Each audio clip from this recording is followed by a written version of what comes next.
When we think back to the moment where Israel really showed its true colors and how far they'd be willing to go, at least in moments where we were aware.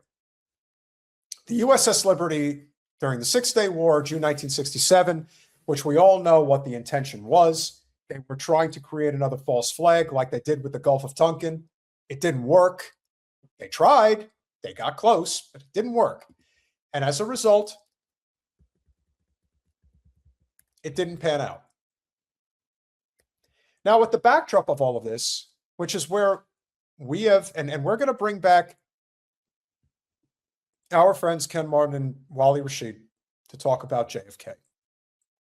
But tonight, we are addressing a very critical story here within that JFK saga. If you remember, the election of 1964, which Kennedy was assuredly going to win re-election for, at least I would believe he would have. I think the election would have been a lot closer. But when you consider that history has shown there's a lot of negative talk surrounding Barry Goldwater, who was the Republican nominee for president in 1964. He got blown out by LBJ. If you've ever seen the 1964 GOP convention, that is where Ronald Reagan became a national figure. A Time for Choosing is the name of the speech. If you haven't heard it, I recommend listening to it. Now, Goldwater is a senator from Arizona, and he lived a long life. He was almost 90 when he passed.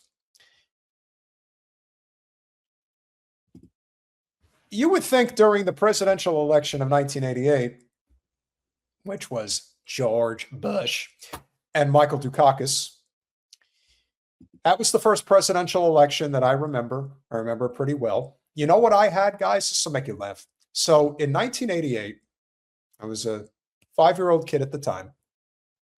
This was really funny. So we had, my father got me these toys. So what were they? I am sure you all have heard of Rock'em Sock'em Robots. Well, this was even funnier. It was Dukakis and Bush in pajamas with boxing gloves, like Rock'em Sock'em Robots. I remember that like it was yesterday. I thought it was the coolest thing ever. This was the summer of 88. A really unique time. I remember that was the first time we got a cat. It was actually, we got a rescue cat. His name was JJ. This all happened around the same time. In fact, I think it might have been the same night. It was just really, some of those like early childhood memories, you remember them like they were yesterday. And that was one of them that I remembered very well. And there is a clip, and we are going to give a major shout out and credit, to Glenn Greenwald. That's who found this clip. This clip, ladies and gentlemen, is from, I don't know if it was Crossfire, and I don't believe it was the McLaughlin group, even though I would know if it was because I know the studio setup. But this is a conversation between Barry Goldwater and Pat Buchanan during election season 1988. Big, great men in the Congress today. Oh, By and large, it's a low-grade stock. All they're interested in is getting reelected. When they hear a command from Israel, they jump, and as a result, we're losing friends. What do you mean? What do you mean? Hold it a second, Tom. What do you mean when they hear a command from Israel, they jump? Well, I think Israel probably has more effect on the Congress than any country in the world, and more effect probably than in some issues than America. Well, Senator, that reminds me, that hasn't been mentioned in this campaign. I know. We've all watched, you've watched, Mr. Lance has watched, Pat, me, everybody has watched the Israeli soldiers beating up on Palestinians for the last 3 weeks. This is 1988, mind you. And what I think that they're talking about here is the Intifada that started in 1987. So this would track. This could have been early 1988. So in that case, it definitely would track. And Crossfire, which is actually the show. It's amazing. You know, the one thing I pride myself on when we do the solo show on Saturday is having a lot of continuity and synergy with the clips. Crossfire is how Tucker Carlson made a name for himself in the early 90s. He wasn't on the show yet, but he would be on within the next few years. And if you remember, he was in his early 20s with the bow tie. Crossfire, it was a very popular show at a time when CNN was overseen by Ted Turner. It had not sold out yet to corporate special interests. A lot of that took place over the course of a 2 to 3 year period, which started with the OJ trial and culminated with the Telecom Act in 96, thanks to Bill Clinton. But Crossfire, this was a great debate show. It really did good work here. Is the Israeli dog, Israeli tail, wagging the American dog? Something's wagging the American dog. It might be the tail, it might be the leash. I don't know, but they've certainly run this place.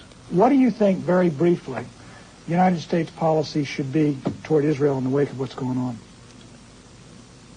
I think we ought to get real tough with them, withdraw all support, till they finally sit down. Withdraw the $3 billion in aid?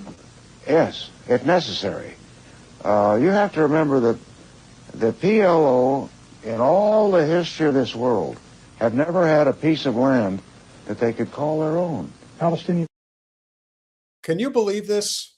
Can you fucking believe this find? Barry Goldwater, who had a Jewish father, talking about the Palestinian people never having a home, and this is in 1988. This is 38 years ago. But remember, everything started on October 7th, 2023. Don't forget that, guys. It's very important to never question the narrative. Always question the narrative. People. That's right. Now, the Israelis say if you give them the land to call their own, the PLO will arrive, they'll put up the PLO flag, and they'll try to liberate all of Palestine, which means the end of the Jewish state if you do that. I don't believe that for 1 minute. I think the Jewish armed forces probably are stronger than any combination of countries in that part of the world. Do you share this view, Bert? Well, I think Senator Goldwater just put his finger right on an important point, that there has to be something done there in mutual recognition for mutual security, land for peace, whatever the conversation is. Now, what's even more amazing about this particular clip that you have to remember is that the world was a completely different place 38 years ago.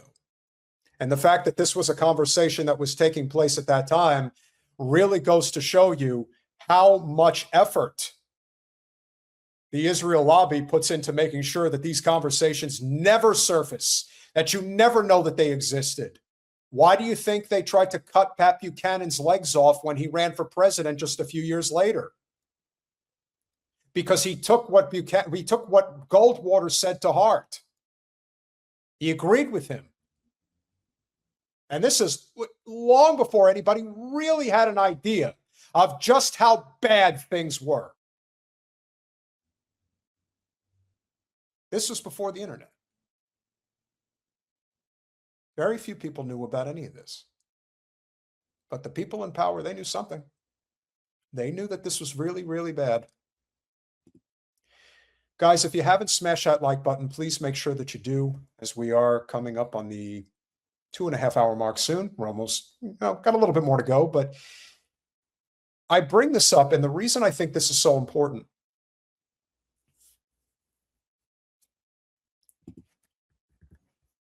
When you want to take out a presidential candidate, when you want to take out an elected official, we're seeing it again. Like I said, continuity, synergy within the conversation.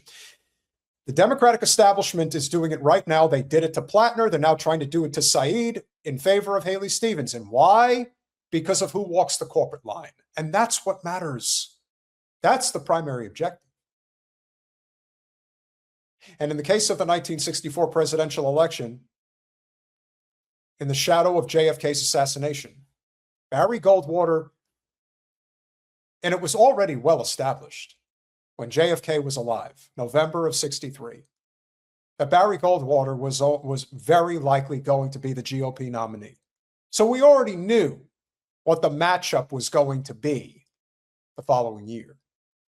And so you got Goldwater, and then you had LBJ, who, in my opinion, I know some people don't like to necessarily hear this that are Democratic sycophants, but if we're looking at cause and effect and the absolute worst that we've ever had in the history of the United States, I believe, along with George W. Bush, Andrew Johnson, Woodrow Wilson,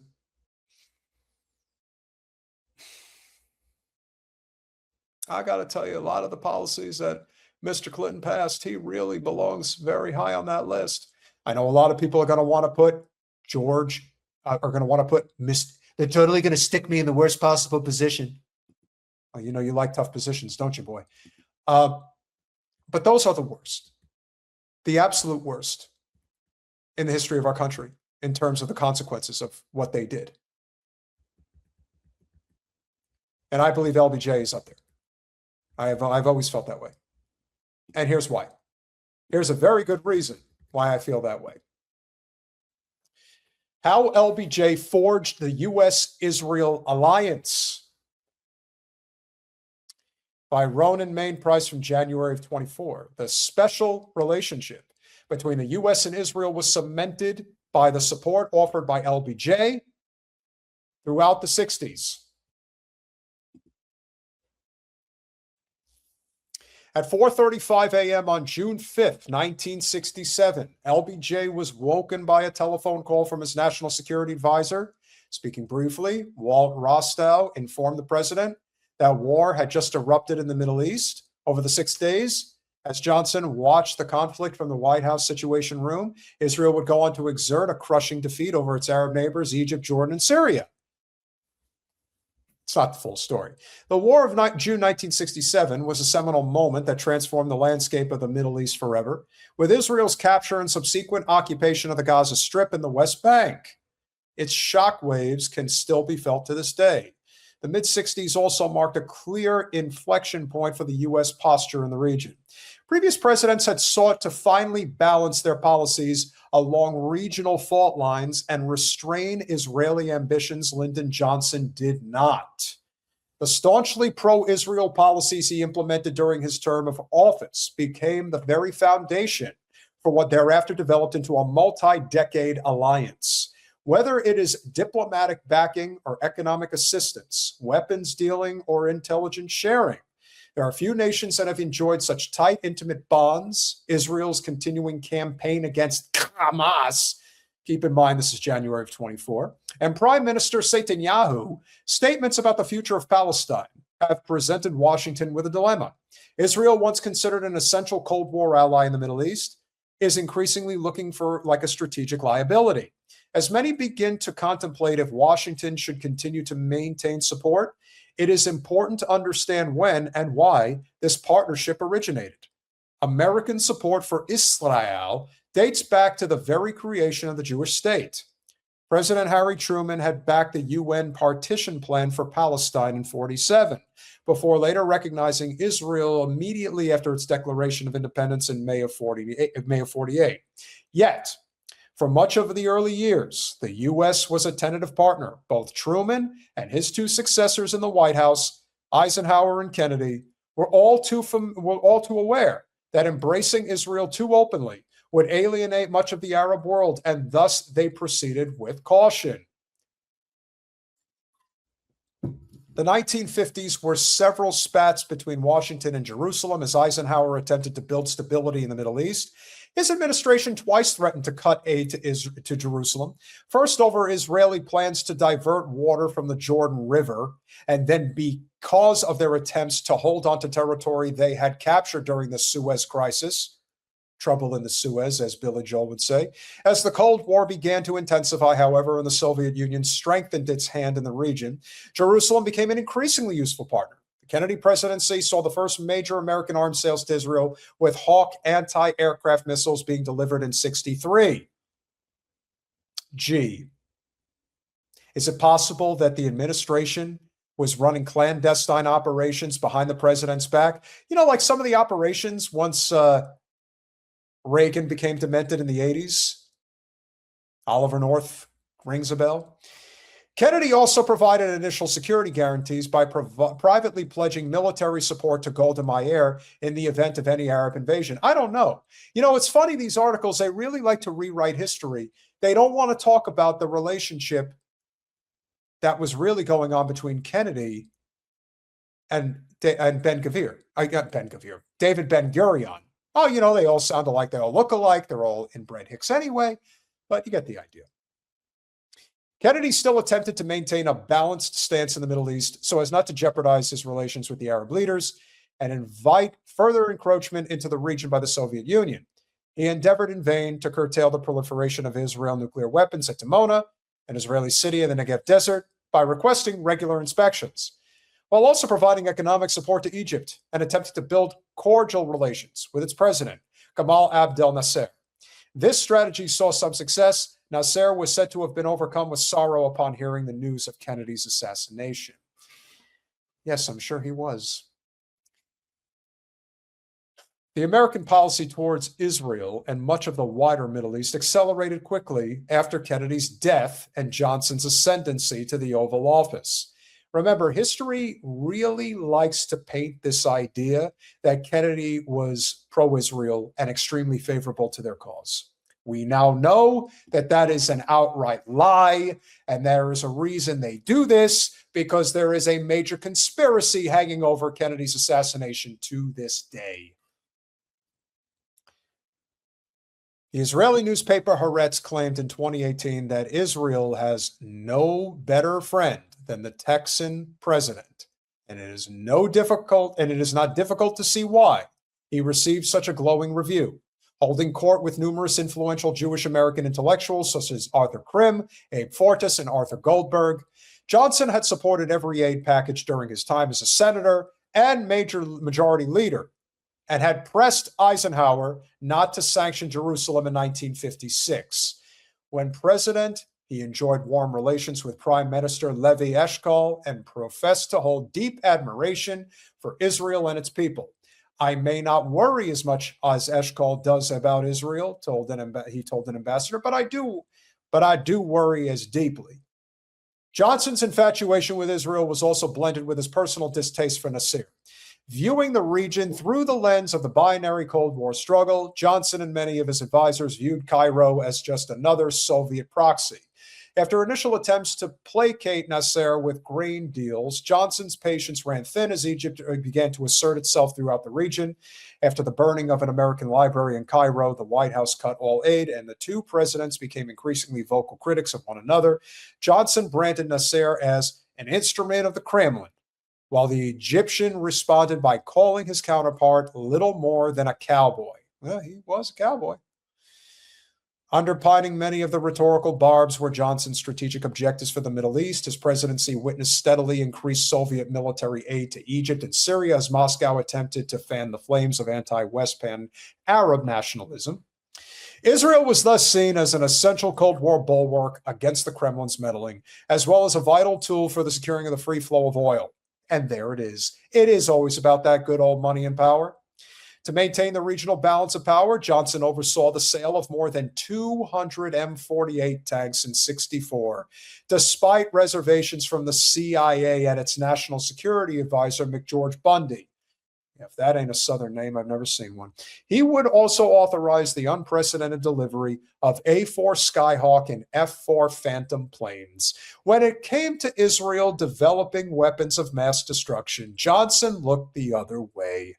He never pressured Jerusalem to sign the Nuclear Non-Proliferation Treaty, and a disputed anecdote claims that he even asked CIA Director Richard Helms, who under oath admitted that there was a conspiracy to assassinate Kennedy in 1979, not to share intelligence on Israel's atomic capabilities with anyone else in his administration. So, if you think, as the Democrats so often like to point out, that the election of '64 was on the level and that the Democrats were just so awesome and powerful, and LBJ was incredible, and that's why they crushed Goldwater. Well, as history is now showing you, the real reason And the main reason why Kennedy needed to be taken out is because LBJ was willing to play ball and Goldwater wasn't.